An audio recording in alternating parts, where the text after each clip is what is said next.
Seed Season 1! Believe it! This is gonna be awesome! Time to watch it now, Dr. Bio! Samantala, lumuhod ang isang babae sa harap ng kanyang anak. Nag-aalala ang bata na tinutukso siya ng ibang mga bata at tinatawag siyang halimaw dahil hindi siya makagalaw ng kasing bilis ng iba. Sinusubukan ng babae na kumbinsihin siya na ang kanyang himalang kakayahan ay isa namang katangian. Gumiti siya at ipinaliwanag na wala itong kasalanang ninuman kung bakit naiiba ang kanyang anak sa ibang mga bata. Iniling ni Jiwo ang kanyang ulo at nagtanong kung bakit sila patuloy na nagtatago kung wala namang may kasalanan. Tahimik na ibinaba ng babae ang sulok ng kanyang mga labi. Tumingin sa kanya ang bata at nagtanong kung bakit walang gustong makipagkaibigan sa kanya. Pinisil ng kanyang ina ang kanyang mga labi at lumuhod. Mahigpit niyang niyakap ang kanyang anak sa kanyang dibdib at ipinatong ang ulo nito sa kanyang balikat. Tinawag ng bata ang kanyang ina. Baka sa kanyang mukha ang lungkot. Lumaki ang mga mata ni Jiwo. Sa isa pang alaala, pinapanood niya ang ibang mga bata na naglalaro ng football. Nakatikom ang kanyang mga labi habang nakatingin sa kanila at bakas ang lungkot sa kanyang titig. Nang makalinig siya ng tunog, lumingon ang bata. May isang kulay kahel na kuting na nakaupo sa tabi niya. Ikiniskis ng hayop ang ulo nito sa kanyang pantalon. Mukhang takot na takot si Jiwo. Namangha ang kanyang mga mata. Umupo ang kuting sa tapat niya at buong atensyon niya itong tinitigan. Kumikinang ang mga mata ng pusa. Maingat na iunat ng bata ang kanyang kamay patungo rito.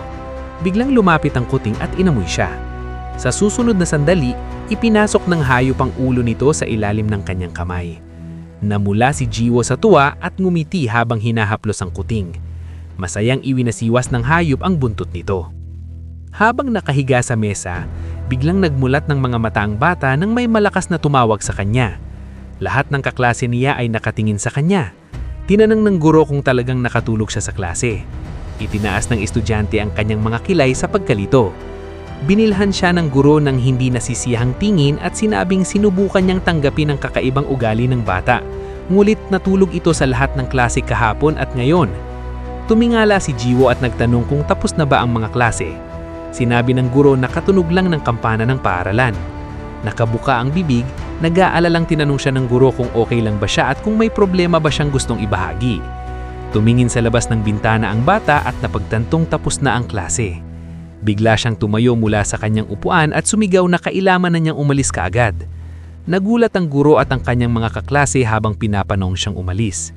Tahimik na tumingin ang guro sa pinto na malakas sumara. Tumakbo ang bata sa pasilyo kahit tinatawag siya ng guro. Hinawakan niya ang mga strap ng kanyang backpack at naisip na malamang naghihintay na si Kaiden sa bahay. Muntik nang mabangga ni Jiwo ang isang lalaki sa pagliko ng kanto. Nasa ginang ekstranghero ang kanyang balikat at nahawakan ng kanyang kamay. Tinanong ng bata kung okay lang ito. Ang dumaan pala ay si Wayan. Humingi ng paumanhiyang binayata at sinabing nagmamadali siya. Tahimik na dumaan ng high school student. Gulat na sinundan siya ng tingin ng bata at napakamot sa pisngi. Iniisip na baka ito ang bagong lipat sa kanilang klase. Kumaway si Jiwo, muling nagsorry at nagpatuloy sa pagtakbo. Naglalakad si Juan sa pasilyo. Yumuyo ko ang psychokinetic na estudyante nang naramdaman ng pag-vibrate ng teleponong hawak niya. May nagtanong kung nasaan ang kanyang kaibigan. Inilapit niya ang telepono sa tenga at sinabing nasa paaralan siya ngayon. Nagtipo ng mga estudyante sa bakuran. Tinanong ng kausap kung anong ginagawa niya sa paaralan gayong marami silang trabaho, lalo na't masama sa pag-aaral ng psychokinesis ang pagpasok sa paaralan. Nakatayo ang binayata sa tabi ng bintana. Sinabi ng matandang lalaki na may humahabol sa kanila at sa ganitong panahon ay hindi maaaring basta-bastang magpakita sa mataong lugar. Yumuyo ko si Wayan at humingi ng paumanhi. Inutusan siyang bumalik agad sa kanlungan. Pagbaba ng tawag, tumingin siya sa labas ng bintana. Paunti-unting umaalis ang mga estudyante ng paaralan. Inayos ng psychokinetic na estudyante ang kanyang salamin at nagpatuloy sa paglalakad sa pasilyo. Tinamaan ng sinagmang araw ang gusaling tinitahan. May isang kulay abo na kuting na nakahiga sa sofa. Bigla itong nagmulat ng mga mata at itinaas ang ulo. Nagtatakang tumingin sa kanya ang mga pusang gala. Itinaas ng isa ang buntot at umingay. Naurong sa takot ang kulay abo na kuting nang subukan nilang itong lapitan at ipakita ang kanilang interes. Ibinuka nito ang mga pangil sa galit. Namangha ang mga pusang gala at agad na tumakbo sa kabilang bahagi ng silid. Tumayo ang balahibo sa likod ng kulay abo na kuting. Agad itong nagsimulang kumalkat sa sofa. Nanginginig sa takot ang ibang pusa. Lumabit ang kulay abo na kuting sa kanila habang nakaarko ang likod. Biglang tumampang ito sa ere. Gulit hinampas ito ng Kaiden. Pinanood ng mga pusang gala ang kanilang bayani. Bumagsak ang kulay abo na kuting sa sofa at pumuti ang mga mata dahil sa impact. Pero bago tayo magpatuloy, don't forget to smash that like button. Mag-subscribe ka na sa channel na to at i-on mo na rin ang notification bell para lagi kang updated sa mga solid na recap na tulad nito. Nakasimangot, idineklara ng nagising na isa na walang magtatangkang umasta ng ganon sa kanyang bahay. Masayang itinaas ng mga pusang gala ang kanilang mga paa at nagkiskisan sa kanilang tagapagligtas na tinawag silang masyadong nakakainis. Sumimangot si Tien sa inis. Sumilip mula sa likod ng pinto si Jiwo at inihayag ang kanyang pag-uwi. Masayang tumakbo ang mga pusang gala upang salubungin siya. Lumuhod ang bata upang haplusin sila at nagtanong kung maayos ba ang lahat habang wala siya. Pinanood sila ng kulay kahel na pusa mula sa carpet. Binuhat ng bata ang mga pusa sa kanyang mga bisig at tinanong kung nakakauhi ba ang kanyang kaibigan habang wala siya. Nang makitang umiwas ang nagising na isa sa pagkainis, ipinaliwanag ng bata na kailangan kumain ng cat food kahit hindi ito gusto. Nang makita ang mga walang lamang lata sa likod ng pusa, nagpasya si Jiwo na mabuting senyales iyon at hindi na dapat mag-alala. Tumalon pababa ang mga pusang gala at tumakbo palayo. Tumayo ang bata at nagpahayag ng pag-aalala na hindi kailanman nagising ang iniligtas na hayop.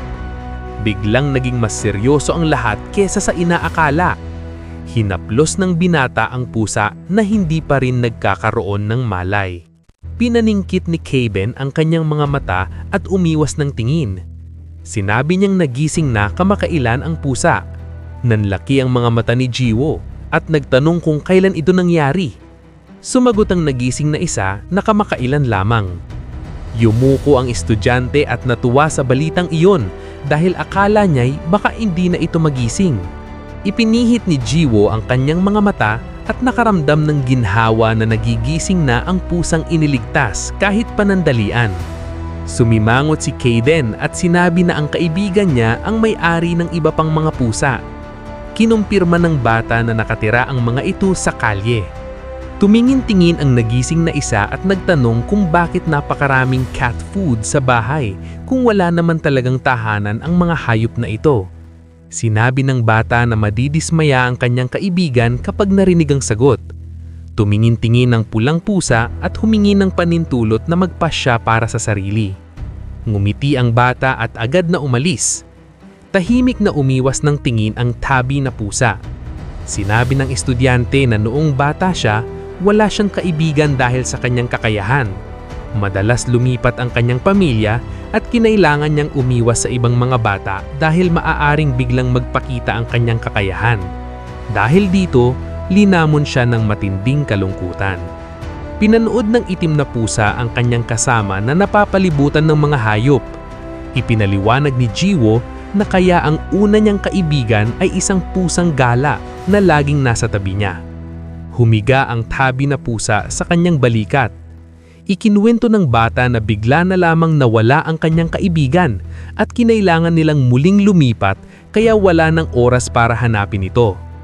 Mula noon, nagpasya siyang ibigay ang lahat ng pagmamahal na kaya niya sa mga pusang gala.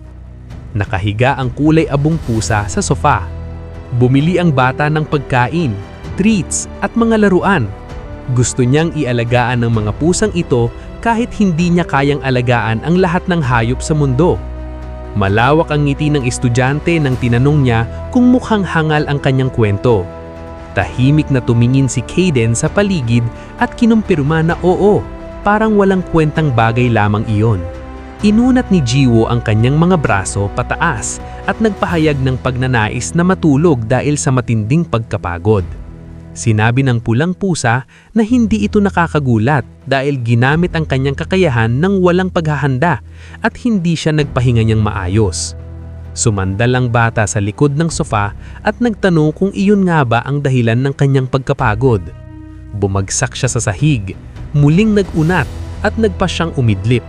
Umiwas ng tingin si Kaden pero bigla siyang tinawag. Tumingin ng nagising na isa sa kanyang kaibigan at nagtanong kung ano ang kailangan nito.